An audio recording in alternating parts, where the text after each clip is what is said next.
Good evening. My name is Victoria Vann, and welcome to the VannGuard Show, where we're talking politics, policies, but more importantly, we're just letting the community lead the conversation.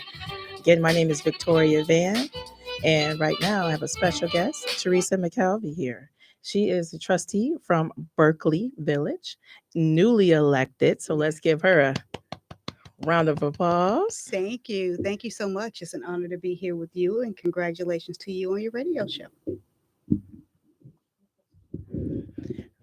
Wonderful. Well, thank you. Thank You're you. welcome. So, listen, this whole movement that we got going on tonight, we just gonna have a sister girl conversation. Let's do it. So just pretend that these cameras are not here All right. and these mics are not here, I got it. and it's just gonna be you and I. Let's do it. All I'm right. ready. So first, I'm gonna go ahead and lead right in with Juneteenth celebrations and how that's important. Yes. And all of the different celebrations that are happening in the, Proviso Township, Okay. with the Village of Westchester. Okay, plug time. As a trustee for the Village of Westchester that brought Juneteenth to the Village of Westchester, I'm always going to plug Juneteenth celebrations. And so let me first talk about, the logistics of Juneteenth and what's going on. And then we're going to do more of a deep dive conversation about what does Juneteenth mean to you, and especially in the times that we're in. And then maybe talk about some of the plans that, you are thinking about bringing to Berkeley. Let's do it. I'm ready. Okay, girl, let's go. Dive in. All right. So first of all, Juneteenth celebration is for the Village of Westchester. That is going to be on June 19th. We're going to have a freedom walk that starts about 9:45 in front of Grace Central Church. Grace Central Church is also Pastor Brooks' church. So give a shout out to Pastor Darius Brooks, who also will be performing at our Juneteenth block party. But that starts at 9:45. There's still time to register for the walk. If you don't have time to register for the walk, then just show up. We got you. We'll have you sign some waivers and you could get to walking with us. And that is so important because that is a walk towards progress, a walk towards truth, justice. It shows how far Westchester has come when we come together as a unity to celebrate our freedom as an American nation, right? So I just want to be very clear. Juneteenth is an American holiday, okay? That means we all celebrate it together. Yes. And we're all united together. It deserves the same amount of respect as July 4th or any other holiday. Okay. Absolutely. So we're going to celebrate this together, and we're going to enjoy each other, and we're going to acknowledge where we've come and how far we are going. Right. So with that said, 9:45 jumps off the walk at Grace Central Church. We'll end up at the Village of Westchester Hall, where we will raise the Juneteenth flag. So we have a couple people that'll be there. Top Flight Defense. I want to give them a shout out. Cassandra Taylor, who will be singing the National Black Anthem while the flag is being raised. Nice. We'll also have African American women veterans that will be helping to raise the flag with the first responders.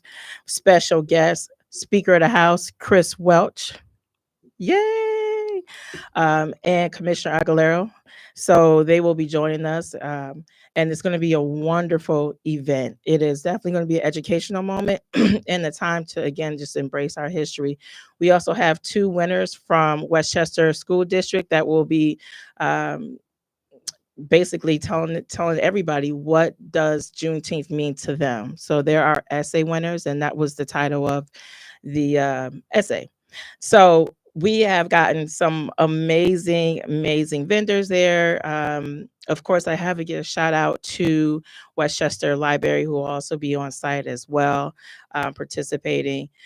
Westchester Park Districts are there participating. We are definitely coming together as a unity, as a community, rather, to celebrate this moment in time. So that's on June 19th. And then after you're done with my Juneteenth celebrations, I'm telling you, you need to go to Speaker Welch's Juneteenth celebration in Hillside. So right after you leave Westchester, just keep going straight down Roosevelt Road and find your way over in Hillside for Speaker Welch's Juneteenth celebration. I mean, that's always a good time. Baby, a time will be had there. And then on Saturday, June 21st, we're going to have our second annual Juneteenth block party in the Village of Westchester. Again, another amazing event. We have a special guest that I'm not going to leak out. It's a surprise. You guys will just see it very soon posted. But confirmed artist, of course, Pastor Darius Brooks, Grammy Award winning artist. He'll be performing. We have what's it called? Boy, they will kill me if I mess it up. That's why I got this flyer in front of me. So a patch of blue. We got EB30X, and then we got Liz Toussaint there. Country music, rock and roll, R&B, gospel, something for everybody. And then you can get your workout on for free in the park. And I would be remiss if I didn't mention Belinda with the line dancers. They're going to come, boots on the ground, grab your fan. It's time to get down, right? So last year it was a big family reunion. Everybody was there enjoying themselves. They brought their chairs, their tents. They set up for the whole day. It was just a peaceful vibe. Kids ate for free, which they will eat again for free until food is gone. Hamburgers and hot dogs. Thank you to Living Word Fresh Supermarket that was able to provide that food for our kiddos. We have a kids zone area and a senior zone area. So there is something for everybody, including soul food, American food with hot dogs, hamburgers, pizza. You just got to go. Okay. And a lot of vendors, Black owned vendors will be there, small business vendors. So please let's support our small businesses.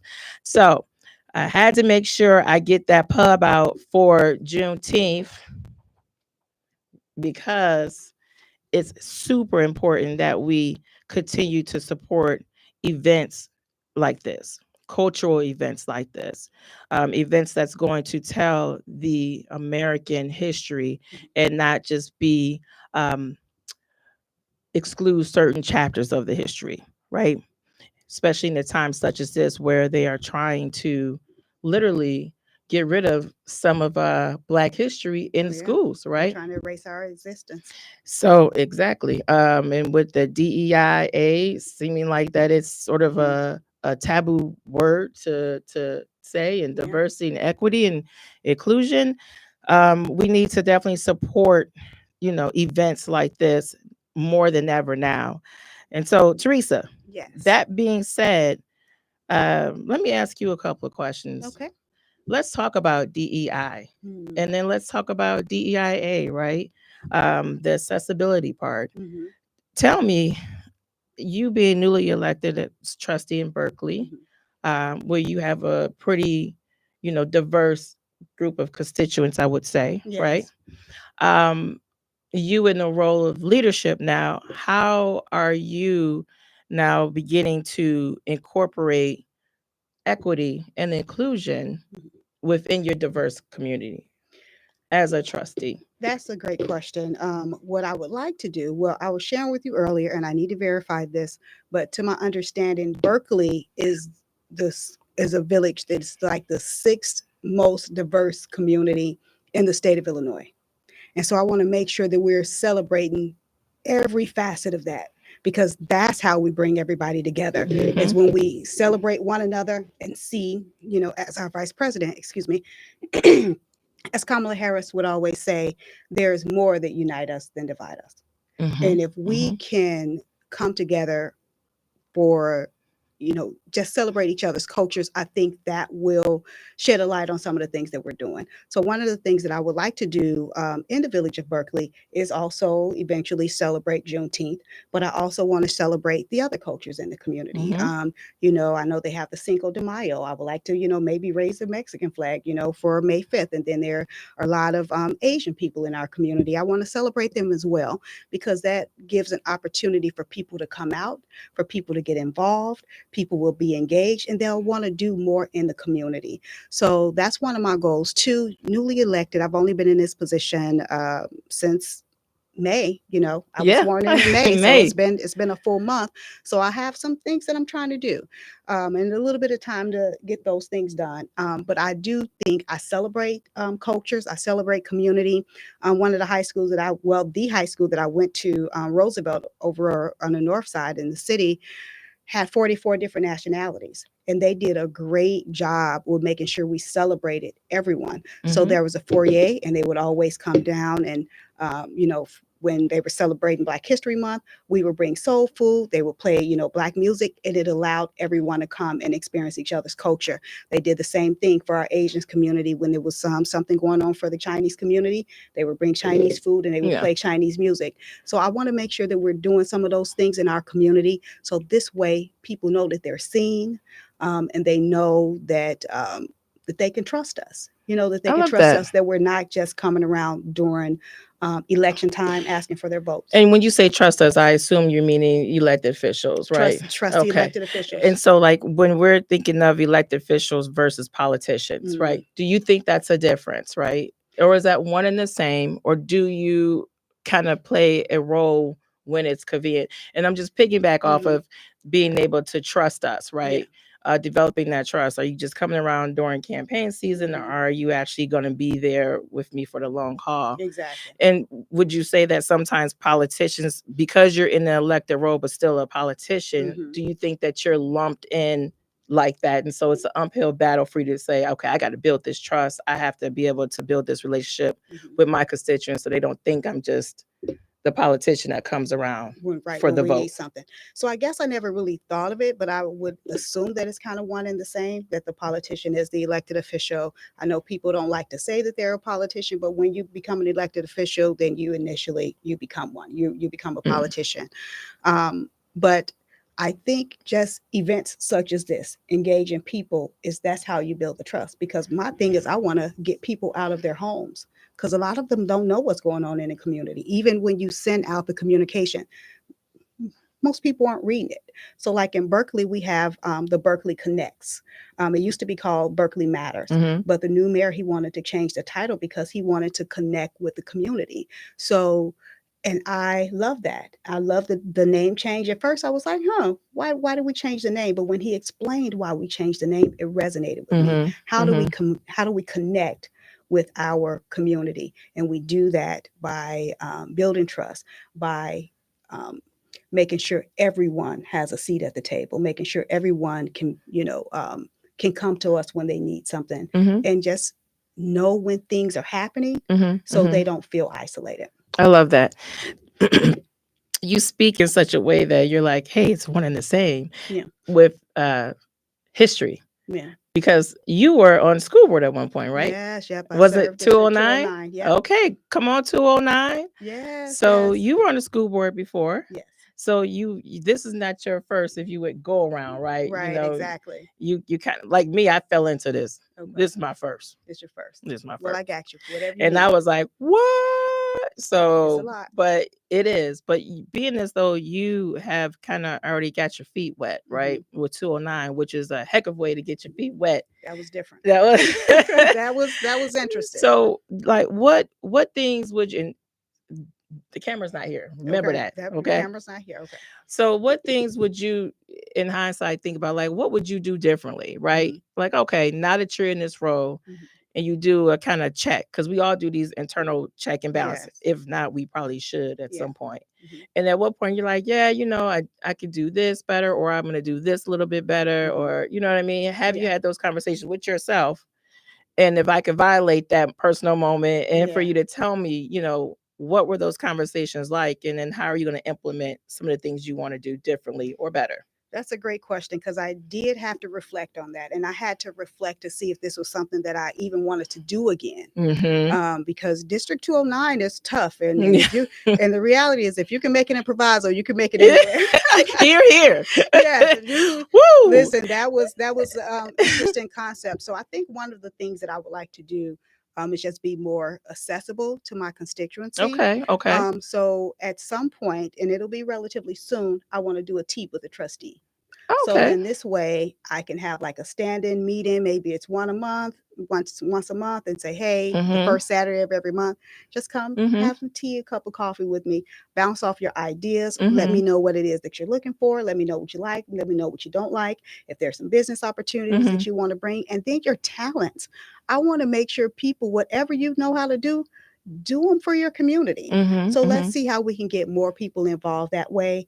But yeah, I just want to do some teas and just kind of figure out what's going on with the community and be able to connect with them so they Yeah. know that I'm accessible. And then that's how you build the trust. Gotcha. So in reflection, you feel like, okay, the last time you were in a position of leadership in the Mhm. political Yeah. office, the connection could have been more engaging. Like you feel like you could have engaged more. Yeah. That's some of the things that you reflected on that you would like to do differently. Yeah. Right. Okay. Is there anything else that you would say I would like to, and maybe not say differently, but areas of improvement, right? Mhm. When we're doing this kind of house check, we think about, oh, look, I do. Yeah. And maybe because I'm just critical of myself, I'm Mhm. always analyzing, like, I could have did that better. I could have Yeah. said that better. Um, is there a pattern or a theme where you're like, this is coming up constantly? Mhm. I need to kind of figure out how to do this differently. And the reason why I'm saying that is because we're women Mhm. and we're Black women Yeah. in leadership and in an elected role, Mhm. right? And right now is a time more than ever where we need to make sure we unite and come together and have Mhm. these reflective talks Yes. with one another, because you never know, your story is going to Mhm. inspire, not that you never know, it will Yeah. inspire other folks. People who are listening right now, Mhm. they're listening to you, they're looking up to you, they don't even know your name necessarily, now unless they tuned in the Let's tune beginning. in. Yeah. Mhm. They may not know your name, and if they do, they may not know your experience, right? Mhm. And your experience could definitely align with someone else who's thinking about getting into the game or civic engagement and what that looks like. So if you could be talking to yourself, Mhm. another version of you, or a younger version of you rather, what advice would you give yourself? So one of the other things that I wanted to do differently as it relates to what I wanted to do differently from the school board to Berkeley, and that was engage more with the staff. And Okay. I feel like I'm already doing that. I've already had 2 meetings with the staff, and just trying to communicating. So that's kind of the advice that I would give, because I want to make sure that I build a relationship with them, like build a relationship, let them know that I'm here, and then let them know what my talents are, right? They need to know what I know how to do, because a lot of times they, you know, elected official, we're just kind of direction. Mm-hmm. But I know how to do things. Like I have 2 of my degrees are in business. Mm-hmm. So, and my minor is marketing. Mm-hmm. So I know how to put together presentations. I know how to market things. And we'll talk about it later, but there's an event, a project that I'm working on, and I put together the marketing, the strategic plan for the project. I put together the marketing for the project. I put together the recruiting for the project as well. Mm-hmm. And I want them to know that you're not in this by yourself. Mm-hmm. Like I can take some of the things off of you and some of my wisdom, and apply it into these areas because I have the background in these things. So that's kind of like some advice that I kind of instilled upon myself, like how can I do things differently? Mm-hmm. And it's basically by extending my talents. Yeah, And I like yeah, that. I like that. That's a interesting way of collaboration, yeah, right? Because you have to collaborate with staff. You got to Mhm. collaborate with residents, community partners, Yes. and definitely your colleagues hmm and on the board. Because what you don't want is the contentious board. Exactly. And so if you can be able to leverage those different gifts and talents that you have, because everybody has the gifts and talents, if you all Yes. could leverage together, how powerful would you be if you all are going one way, Yep. Same direction. instead of swimming against the current, you know what I Mhm. mean? And I find that in my role, that how important and instrumental that is more than Yeah. ever now, to make sure that we're leveraging talents, Yeah. and that we all are going to figure out a way to get to the finish line. Like we all got a goal. On my board, Yeah. particularly, we all want Westchester to be great. Exactly. We want Westchester to move forward. We want the best for Yeah. Westchester. I have no doubt that everybody on that board wants that. Yes. The key is their vision. hmm What is great to you opposed to what is great to me? Yes. That's the That's conversation, the right? conversation. Yeah. And then what kind of like gifts and skills do you actually have opposed to what we actually need now. You know what I mean? Yeah, absolutely. And so it's one of those things like, okay, how do we begin to figure out strategically how to work together? You mentioned strategic plan, because if anybody's been following me on the board meetings for the past 2 years, I have been preaching about comprehensive plans and strategic plans because it is so important. It is. And we have a outdated comprehensive plan and an outdated strategic plan. It technically doesn't expire for another 2 years, technically, but it's outdated in terms of what the residents want and where we are at now as a community.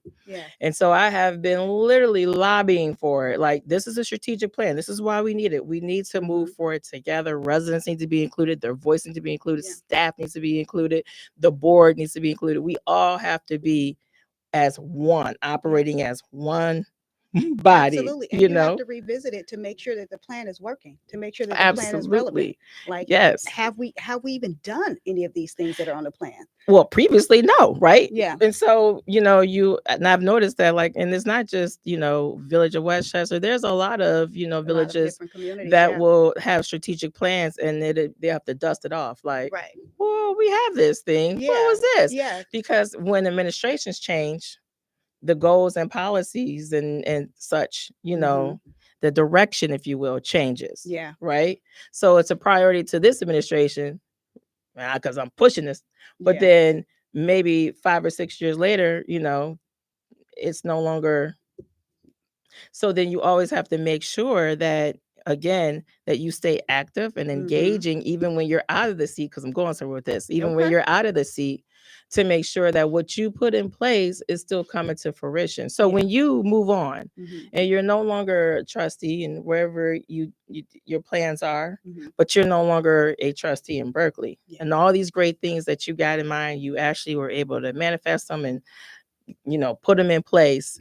How are you going to continue to cultivate those ideas and plans even after you're done with this seat? And maybe, I'm not saying you're moving out of Berkeley, so please, I'm not saying that. But if you decide to, maybe you want to go get a loft downtown and live your best life, Let's do it. Look, I knew it.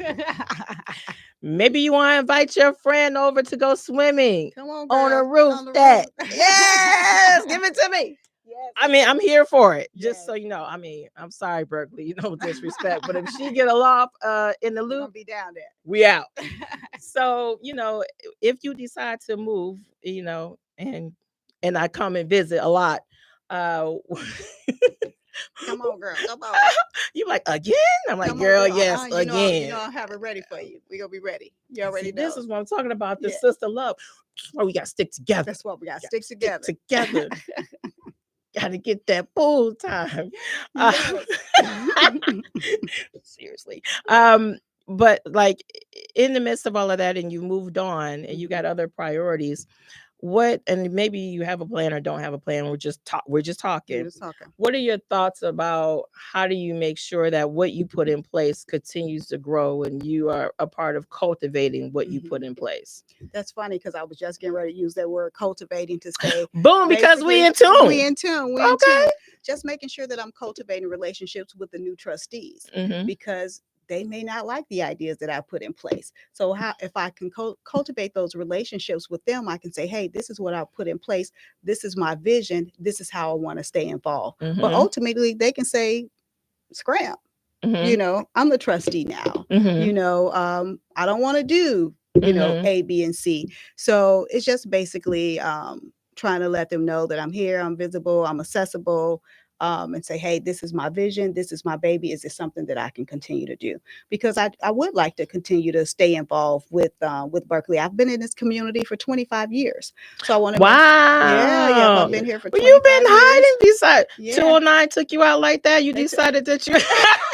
209 was rough. You got to recover. You was like, whoa, I'm going to need about 2 decades. You got to recover. But yeah, I've been busy, because I went back and got a master's degree, and now I'm currently doctoral candidate. So my life has been, Woohoo! yes, it's almost over. It's Okay, almost Black over. Girl Magic. Black girl magic. I'm out here trying to make it happen. I don't think you're trying. We gotta have 5 jobs. Oh, okay. $2. Oh, So right. So I gotta talk about the jobs I got. So we gotta make it happen. So school kind of took me away. And Yeah. now the things are ending and I kind of have my footing. Now was the perfect time for me to get back involved in the community. So 209 didn't run me away. I'm from the West Side, so it's very That was hard. Wait, it's very difficult. Wait a minute. To frighten me. That's what I was about to say.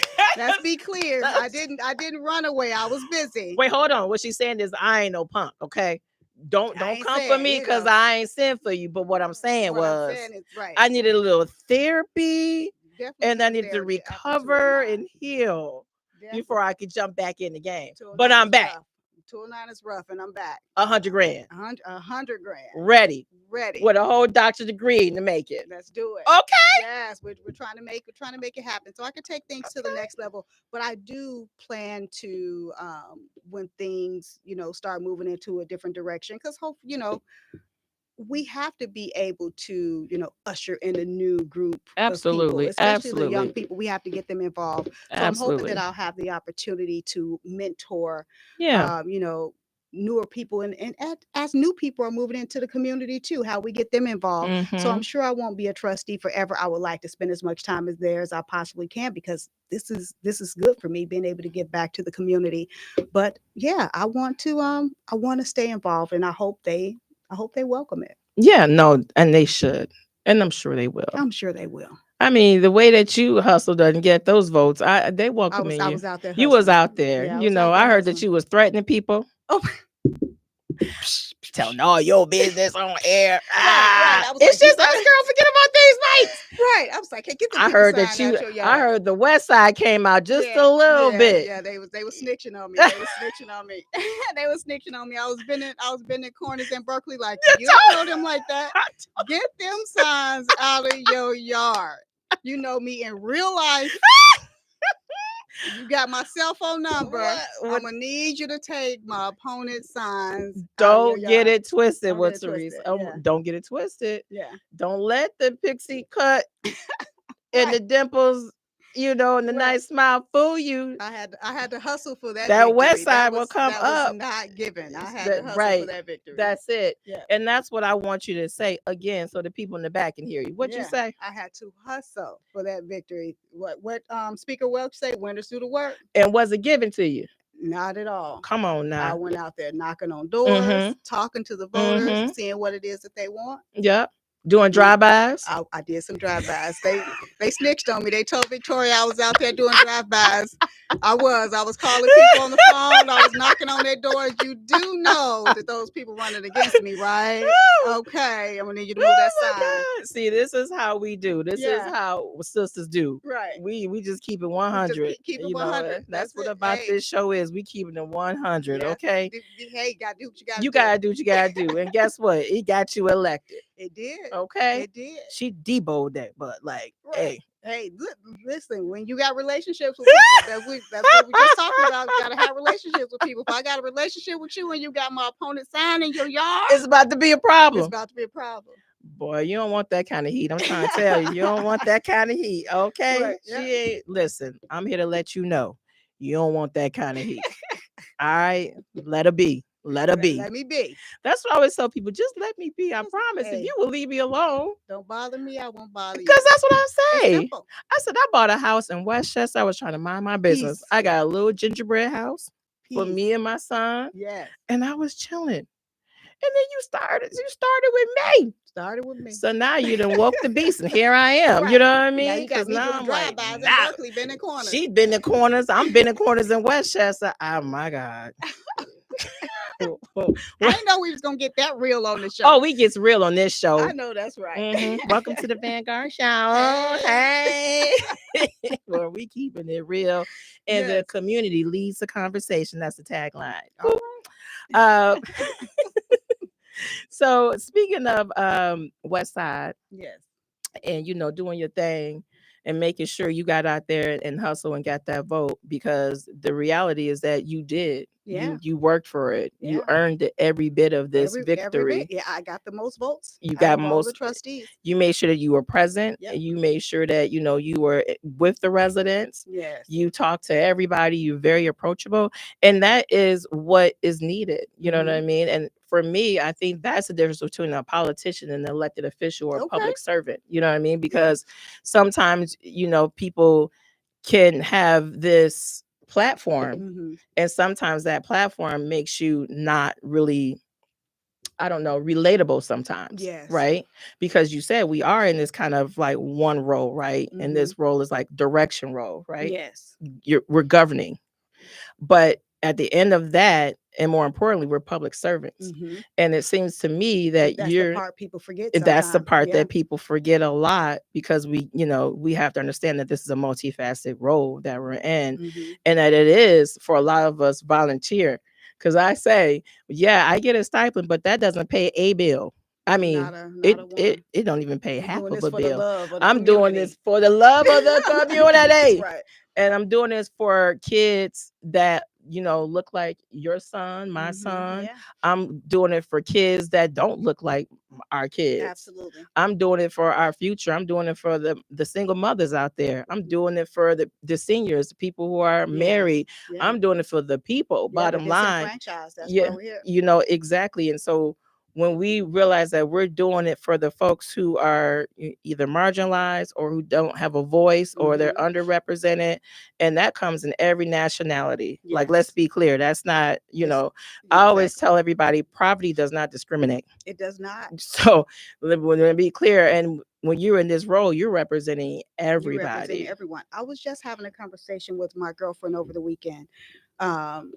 And we talked about how we think a lot of these issues are just towards Black people, Mhm. and it's not. So a couple of years ago, well, it was a little more than a couple of years ago, I went to a conference in Las Vegas, and the conference was it was like an Asian American conference, and I just so happened ended up there because the company I was working for at the time was an Asian-owned company. Mhm. So he wanted me to go to the conference. I went to the conference, and there were very few Black people there. Very few. There was only one white girl that was there, and she came with me because she worked with me. Gotcha. So there was only one white girl in attendance, and so a Chinese woman walked up to me, and she's just like, "Hey, what brings you here?" And I'm like, "Oh, I'm just trying to learn about, your organization." And I said, "Well, what brings you here?" And she said, "Well, I'm here because there are no Chinese people or Asian people in human resources." And I said, "Really? I guess I never thought about that." Mhm. And she said, "If you think about it, there are no Chinese people in executive leadership." She said, "If you see a man that's the vice president and he's Chinese, his family owns the company." She said, "Chinese people are not in human resources, and they are not in executive leadership." And I never thought about it. And when I had to sit and think and dig, and I was just like, wow, I have never had a Chinese man vice president. I've never even had a conversation with anyone that was in Chinese from human resources. And so we think these issues are just towards us because the media spin it that way to make it seem like that African Americans are the one that's more poverty stricken. And granted, they have it a little bit better than us, of course, because they're not the ones who are mass incarceration. But the reality is, people from other cultures, they have just as many issues as us, as it relates to some of them, even though our high school dropout rate is higher, Chinese people have a nice little high school dropout rate. Right. You don't think about those things because the media is always targeted towards tearing down the African American community. So when she said that to me, it just kind of resonated. It's just like, wow, I live in this bubble thinking that everything is negative towards African Americans. But when you have a conversation with people from other cultures, you realize what Kamala said was right. There's more that unites us than divides us because they have some of the same issues that we have, and they just have some of the same goals. They want, good schools. They want, to be able to feed their families. They want the exact same things that we want. And that's just what it is. That's the American dream, though. Yeah. We That's the all want American the dream. same thing, and We that's all where want the we same unite thing. at. That's Yeah. our crossroad, right? Yeah. But the issue becomes then when you have a situation where you want this same thing, but you don't have access You don't to have it. And I'm absolutely. leading That's right that A. into That's that the A. DEIA, Yeah. right? You know what I mean? Because we talk about the difference between equity and equality. Mm-hmm. So yeah, equality is that we both have microphones. Mm-hmm. Right? That's equality. But the equity part is my microphone might be on and hers is off. Mm-hmm. Now the scales become unbalanced because now you're hearing my story and now I can sway the conversation however I want. And now she doesn't have a voice. Yeah, absolutely. But we got diversity because, hey, Mhm. right? And we got equality. Look, she's got the same thing. So Right. it's the same situation in America, right? Mhm. We both, and everybody says, well, everybody has access to, school systems. Everybody could, take a book and learn from it and go to the library. And no, that's not necessarily That's not necessarily the true. case Yeah. at all, right? And so in knowing that, in terms of where we're at now, Mhm. and because you mentioned this earlier, and everybody's kind of saying the same thing, like, oh my God, you know, they're trying to erase all of the history that's related to Mhm. growth and progress, regardless of nationality. If it Yeah. doesn't look and fit the way that the way they want the story to be portrayed, Yeah. then it's automatically canceled and erased. Mm-hmm. So a lot of people feel like they're under attack, right? Yeah. And primarily for me, I'm going to lobby for the middle class, the so-called middle class, because I think the so-called middle class that doesn't exist, and it's just my opinion, is under attack more than ever. Yeah. You got Board of Education, the Department of Education threatening to be closed down. And if they're closed down, those Pell Grants that we all used are no longer available or they're decreased. Yeah. So then you have certain people that can't go to college. And if they go, they can't stay in college because they can't afford it. Yeah. That affects everybody everybody. within that income bracket, Yeah. regardless of race. Right. Absolutely, And it does. primarily it's the so-called middle class, which is the backbone of America. Mhm. The working class, right? The folks who did everything right, got to school, got the Yeah. degrees, and they got student loans. Now they can't get them forgiven, right? Mhm. I'm hoping that won't be the case because or my thing is if you get rid of the Department of Education, then you got to get rid of those student loans too. but Because that's what they're saying. when Kmart closed Yeah. down and people had those Kmart credit cards, who do they owe? Lord have mercy. Who do they owe? Lord have mercy. Did she just say Hey, credit card? Okay. hey, they No, pay- but yeah, more importantly, she said Kmart. Listen, Listen, Kmart is gone. People Burlington. with that credit card Wait, debt. Burlington's still there. Burlington's still No, Venture. Was it Venture? It was- Venture oh, that- 21? Was that- it? Was that it? was a venture. That's back in the 80s. Where you? Oh, wait, hold on. I got another one. Spiegel. Oh, that's been going a while. That's been Don't going let a it while. run. Okay, Yes, okay. Yeah, but Might be telling my age just a little bit. just a little bit. But I still look. Yeah, but the reality is when those places closed down, where did that debt go? A lot of that debt was eliminated. Yeah, or was it reabsorbed back into the economy? But with the Department of Education, they'll find a way to make sure we pay them back. Exactly. That's where I'm going. I love the theory, but in I love the reality, theory, yeah. they need to work through it. And here it is. You have people that will end up dropping out of school, right, with debt. Yes. So now they have to leave school with no degree and still have debt. That debt. Yeah. So even if the department doesn't close, but if they put in place some of the things that they were talking about putting in place, it still affects that so-called middle class. Yeah. And so when we're talking about, we're under attack, what are your thoughts about what we can do as a community, even at this level, that we're at, what I mean? What we can do as a community to begin to resist, if you will. And I don't like to use the word resist because that puts you in the mindset of like, but just, being able to counter some of the trickle effect of decisions that are being made that are beyond us in this room. Yeah.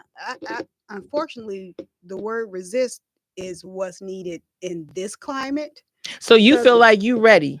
Oh, always. So you about that life? I'm always down to So that West protest Side again about to equality. come back Oh, out. it'll come out Don't because let I the find short, cute, pretty hair because fool you, I and the am cute little earrings. Look at her. She about to. yes. You about to. But the thing with me though Oh is Lord. I am a human rights advocate. So And that's good. even though I'm African American, so of course, especially with all of the things that we went through, I am, I advocate for African Americans, but I advocate for all humans. Yeah. I'm a human rights advocate. For sure. And what we're going through is affecting all of us. And I hope now other cultures understand that if we unite, then we can fight back against this Trump administration. But the only way we can do that is if we come together, because when they were voting for Donald Trump and they were saying they weren't voting for all of these things, they just didn't vote for those things to happen to them. So now that they see that these things are happening to them, you made a mistake by voting for the person who we told, because we told you what was going to happen, because we told you who we were as African Americans and the things that we've experienced in this country, and we told you that those things were real. They're not fiction. The things that we experience are real. The things that happen to our people is real. The things that we're still experiencing today is very real. They try to make it seem like these things happened, hundreds of years ago. But the reality is some of those people are still alive. Like some of the things that happened are still alive. Tulsa, there's 2 of them that are still alive. So if those people are still alive, it's quite, it's clear to say that some of the people who did those things are still alive. When you think about Ruby Bridges, the first little girl to be integrated into school, she's 70 years old. She's still alive. Right. So those people that bullied her and called her names and threw stuff at her, they're still alive too. Yeah. So a lot of the things that we are experiencing, now they are knowing that we didn't make this stuff up, no matter the narrative, how they try to spin it in the media, no matter how they try to eradicate it from history books, or how they try to replace the word slavery from, what did they say? What kind of Indentured workers? servants. No, they said it was some kind of worker, involuntary workers is what they were trying to replace the word slavery with, to make it to soften the blow. Oh, those are our brothers and sisters that are incarcerated, working at slave wages. No, they just wanted to replace the word slavery in general from the history books to involuntary workers. Oh, really? Yeah. Oh, so we went from indentured servant to now involuntary workers. Because okay. That's interesting. And of course, some people were saying that slavery wasn't that bad. It's just like really, you stole us from our land, you took us from you ripped us from our So when I see what's going on at the borders, with the Mexican families, even though I do feel like there's something that needs to be done with immigration, I do, because we can't let everybody in. But I want to lead with love. My thing for immigration is we have to have a plan. I don't hate you. All of you just can't come. So, but when I see what they're doing to them at the borders, it's the exact same thing that they did to our people. Right. When they took us from Africa and was selling our kids, even though they're not selling their kids, but they're separating them. Some of these people will probably never see their kids again. As African American community, we know what that's like. So I can't, in good conscience, be okay with what's happening. But now we need to have a conversation, and we need to say we need to band together. And how we fix that, to answer your question, how we fix that is we need to flip the House and the Senate back. And we need to do that in this next term. We need to flip the House and the Senate. And the only way we can do that is if we have a conversation with our, Latino brothers and sisters, our Asian brothers and sisters, our, the Palestinian. Like, we need to have this conversation with them to say, okay, now that you saw that, what we say, fat meat is greasy. And the same thing that they have been doing to us since the beginning of time is now happening to you. How do we come together? How do we get the vote? How do we flip those seats? So now we can bring decency back to our country. And that's the only way that's going to work. We got to have a conversation. Yeah, no, you're right. We do have to have a conversation, and we do have to put action behind that conversation. Absolutely. And what I'm hearing you saying is that we got to build a bench, right? We got to be able to build the bench, because if you're trying to flip houses, you got to have a bench in place. Right. You better and have a strategy in place. Yeah. We're And it kind of goes back to what we were saying earlier. You have to be able to pick all those different people based on their skill sets and their gifts and talents. But in order to do that, you have to be open to collaborate, right? And then in order to do that, you can't, play the wound game. My wounds are deeper than yours. Yeah. So I feel like I'm more entitled to time right? out for All of that has to stop, right? And then the whole idea of the crabs in the barrel. Yeah. There's a lot of internal work that we must do first. Yeah. While we're bringing that, like, creating that bench, you know what I'm saying? And we're literally kind of reacting off of the stuff that we knew was kind of coming. We knew it was. We knew the first election, the first time around, you knew, like, you know what I mean? So we knew that this was coming. So now it's more of a, like, if we don't come together and really get on the same page, then we are going to be in a worse situation than we ever could have imagined. Yeah, absolutely. Right? Especially with what he's trying to do with, I know they've been having, all of these protests, and I apologize, I'm not well versed on most of them, but we need to just make sure that the things that they are doing are not happening. A lot of people believe that the Democrats aren't doing anything, but the Democrats are doing something, because we are still a democracy. This is still the United States. Now, granted, he'll do those things, with these executive orders, but people fail to realize you still have to have legislation behind those executive orders. They're just executive orders. Right, exactly. And our people, they are suing him. They are suing him, and they're getting the Supreme Court involved. Granted, a lot of them, some that he put in place. But the reality is, those judges know he's only going to be in place for another couple years. When he's gone, can you live with yourself? Right. With the things that you've done. And I think, believe judges have to run too, don't they?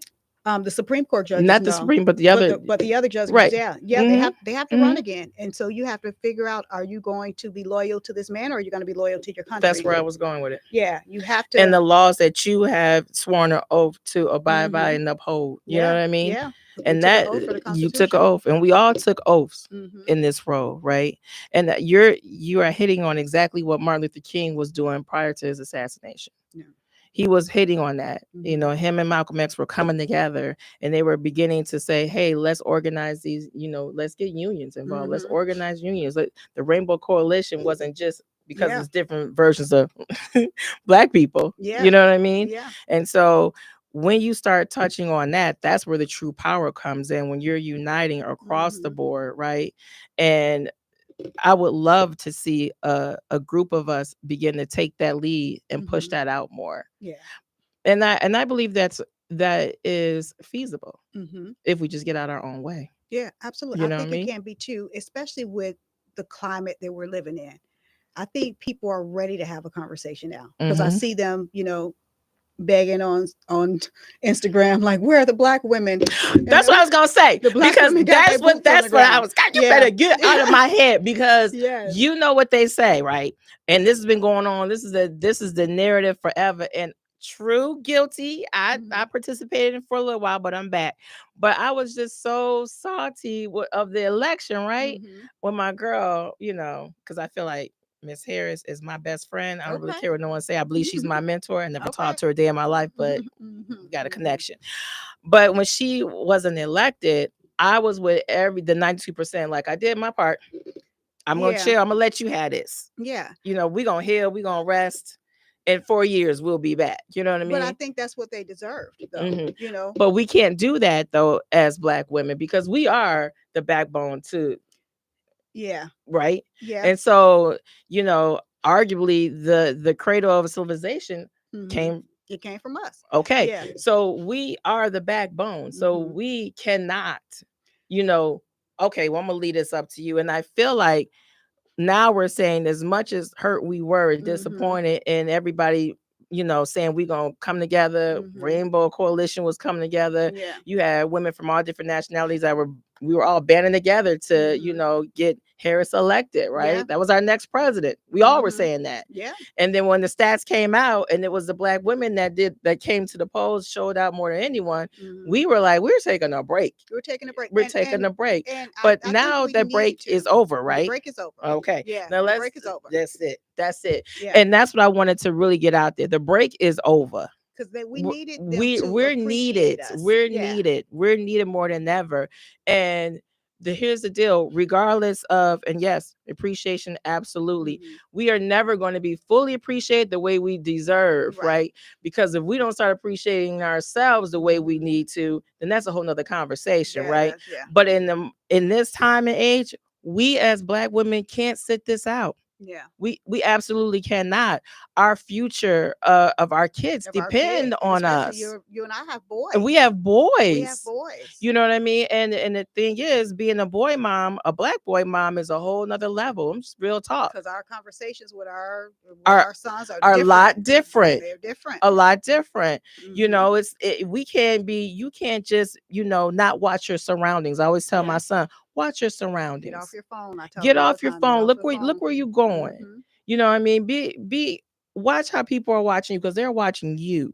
You know Yeah. what I mean? How you carry yourself matters. You Yeah. know what I mean? Absolutely. And yes, I understand you just want to be a kid. Mhm. And I get it. And I'm always going to comfort you and protect you so you can have those moments where you could just be a kid. Mhm. But in these perilous times, you Yeah. can't take things for granted. So You sure sometimes can't. you can't be a kid everywhere. Everywhere. That's right. You know what I mean? Mhm. And then as they begin to, drive and things of that nature, you have to be careful.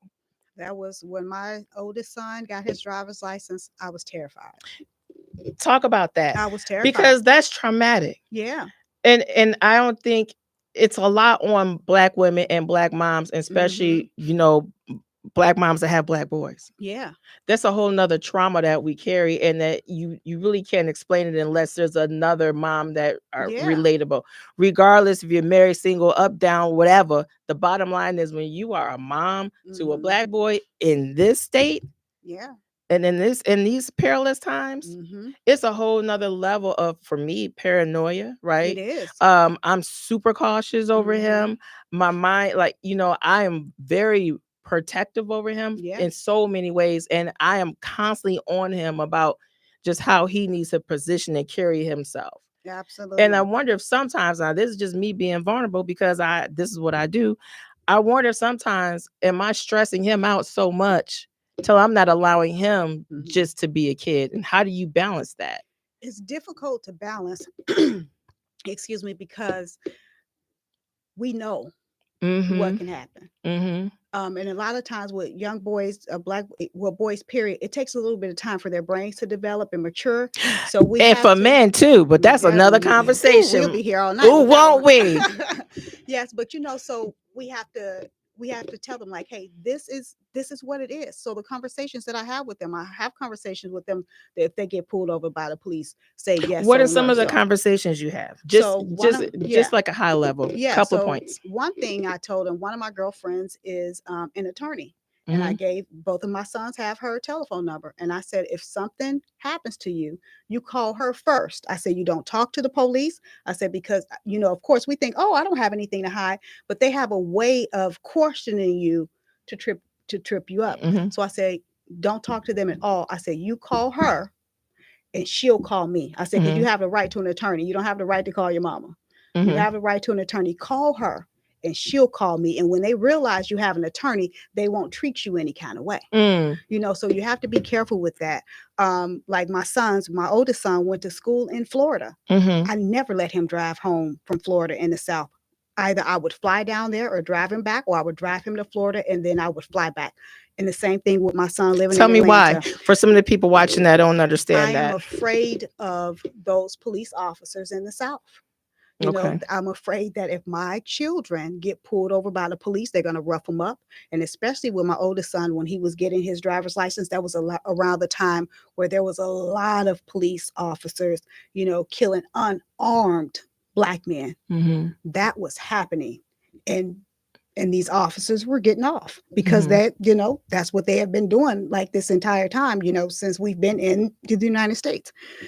And so that frightens me. That frightens me that something would happen to my son, because they don't, they look at all the kids the same. They don't know that this is a kid who comes from a loving family, who doesn't get in any trouble, who, like my oldest son, he graduated with a 4.6 GPA. He's not out in the Mhm. streets, doing Yeah. anything wrong, but they don't care because they see them all the same. Mm. So I want to make sure that my sons are safe. And so I don't let them get on the road driving through the South by themselves. It's an extra layer of caution you got to Yeah. take. It's one thing to say, I don't want my kid driving alone because I'm afraid they may get into a car accident, because I'm afraid they may fall asleep, from driving in the dark, or someone else might be, driving drunk, and then my Yeah. child is an innocent victim of that.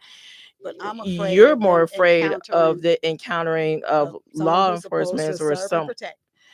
And so, and in the South, Yeah, right? and it's You it's know, different down there. and correct me if I'm wrong, are there still like sunset towns? Oh, there's sunset towns in Illinois. I know, I believe I was going somewhere with that. Yeah.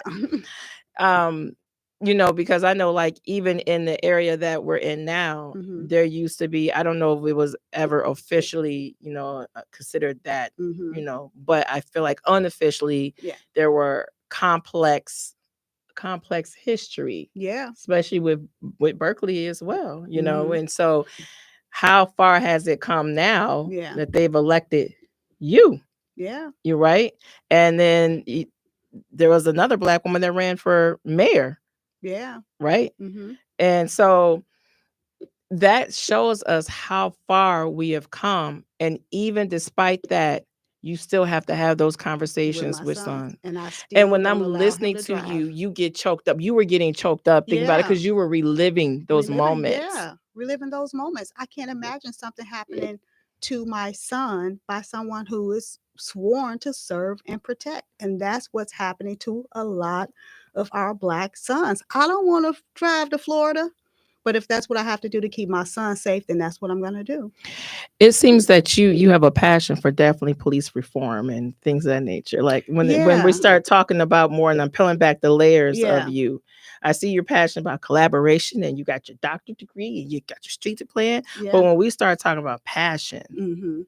it's that justice system. It's the justice system. It's It's the the justice justice system. system. It's the people having access to quality health care. Mm-hmm. It's just so many things Mm-hmm. of people that are disenfranchised. Mm-hmm. And how do we collectively combat some of these things? Like, we Mm-hmm. need to be able to to combat some of these things. So um we just got to keep working. We got, And that's why we that's what do we got to this, do, right? That's right? why I run That's for it. public office, so That's I can make it. sure. Luckily, I need to give a shout out to the Berkeley police officers. I have some great officers in Berkeley police. I feel very, very That's safe right. You there. better give a shout out to the Right, first right. responders. Yeah, Yep. I love, love, love the police officers, and in Berkeley, they've all been great. They come to the neighborhood watch. I have conversations with them there. So the Berkeley police, because I am not what I tried to explain to people. I am not anti-police. I have police officers in my family. I love Right. the police. Mm-hmm. I'm anti-police brutality. Right. And people who don't understand the difference don't want to understand the difference. Mm-hmm. That's good. That's good. There is a difference. We Mm-hmm. are not anti-police because our Mm-hmm. streets have to be governed. That's right. And I want to make sure that we're keeping the police officers safe when they are out there. Absolutely. So we protect the police officers as well. Whatever it is that they need to be safe, we want to make sure that they're safe. So I have a problem with police brutality, not police officers. And I get that. And that makes perfect sense, right? Mm-hmm. And I think a lot of police have the same concern. Mm-hmm. Contrary to popular belief, there are a lot more police officers that are, don't subscribe to that. Yeah, there are a lot of great and do officers. not want to be affiliated with that, Mm-hmm. and really go above and beyond to make sure that while they're on patrol and what they're doing, that they are not only holding themselves accountable, but their partners accountable as well. Absolutely, yeah. And so I also want to give a shout out to the Village of Westchester Police Department. Yes. Only because they already know how I feel about them. Yeah. My fire department, and I say my because I feel like they are part of my family. You know what I'm Mhm. saying? I have never felt so safe in the community. Yeah, absolutely. And that is because I know that if something goes on, I call they're coming and they're Mhm. coming right away, and they don't even know who's on the other side of that door. They're just Yeah. doing their job. Yeah. And that is what the Village of Westchester do.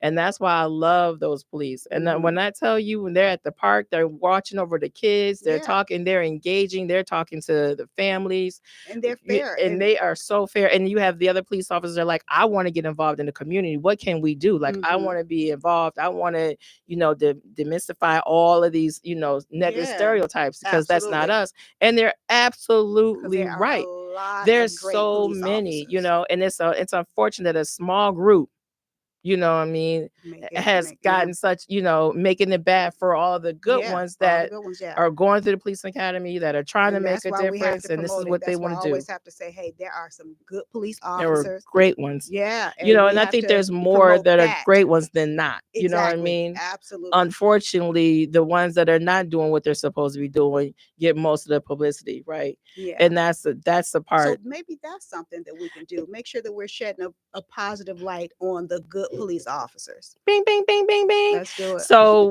what? And thank you, because that is the next question. Because Okay. I'm going from this. Okay. Because part of this conversation was for you and I to talk about how we can collaborate. Yes. So first, what I needed to do is get to know you, and I wanted them to get to know you. Okay. The second, I wanted them to show that you are tried, true, and tested. Then the third, I wanted to let them that you're from the West Side and you don't play, and and that you have a heart to serve, right? Yes. And then and now I'm at the point of the show where I want to talk about collaborating. Remember, Okay. I talked about this Yes. offline. Like, I want to know, how we can collaborate.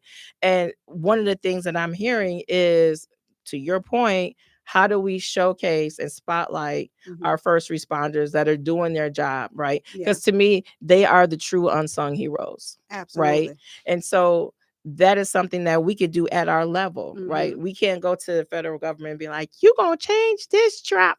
You Yeah. know what I mean? But Yeah. what we can do within our realm, we can start Mhm. changing the narrative here Yes. and where we're at and what Absolutely. that looks like. Absolutely.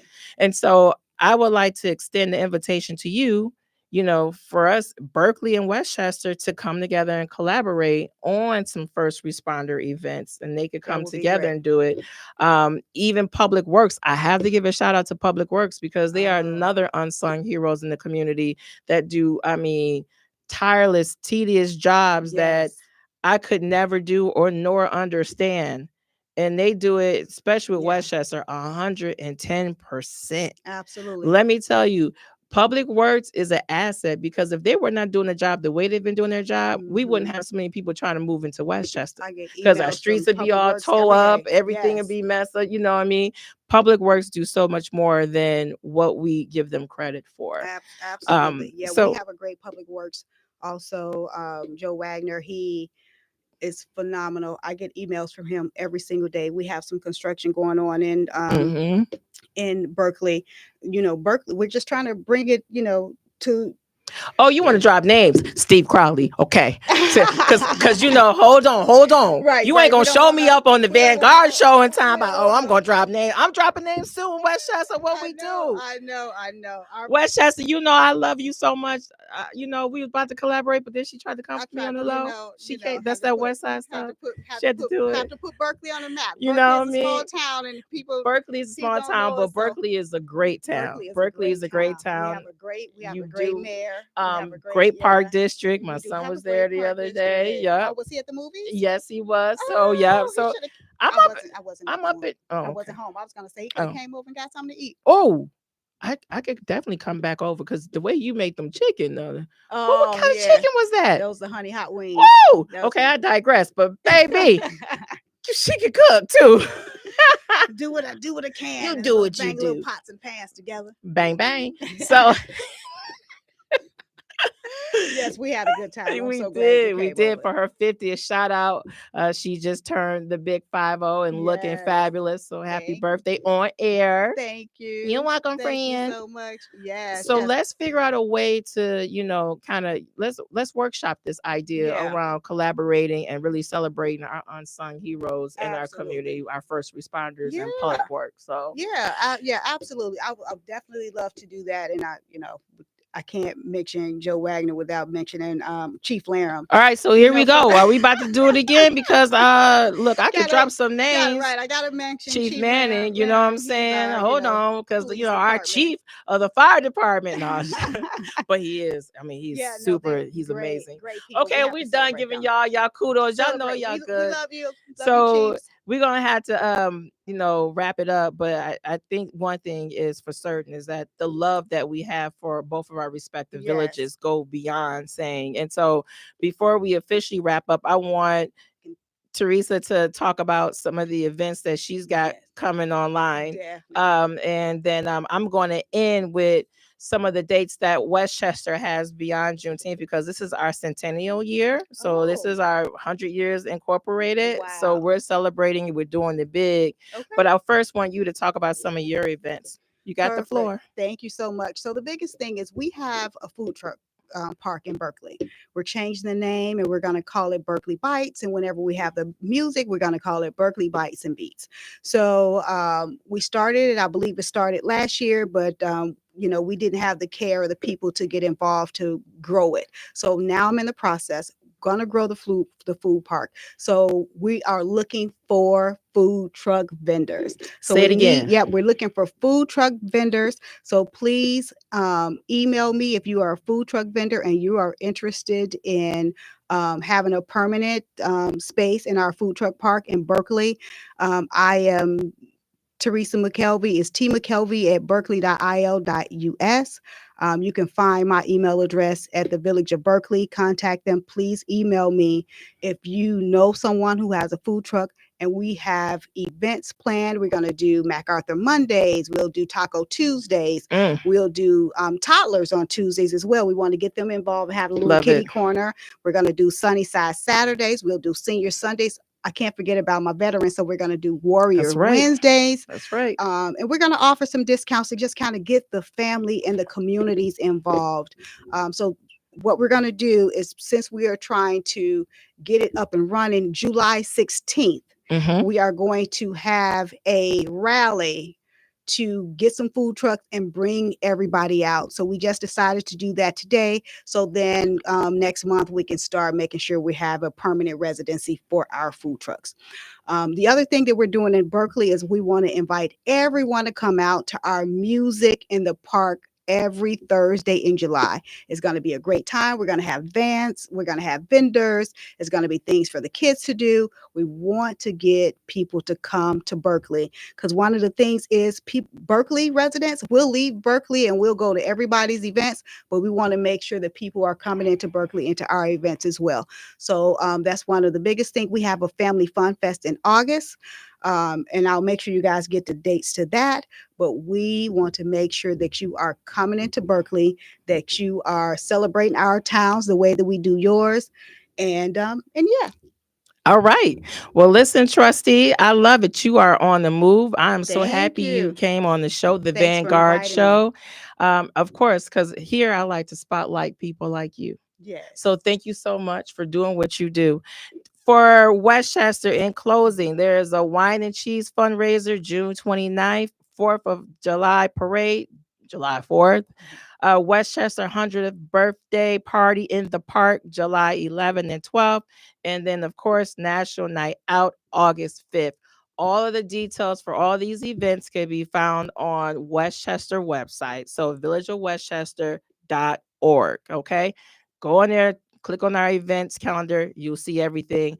We will see you at Juneteenth, June 19th, this coming Thursday.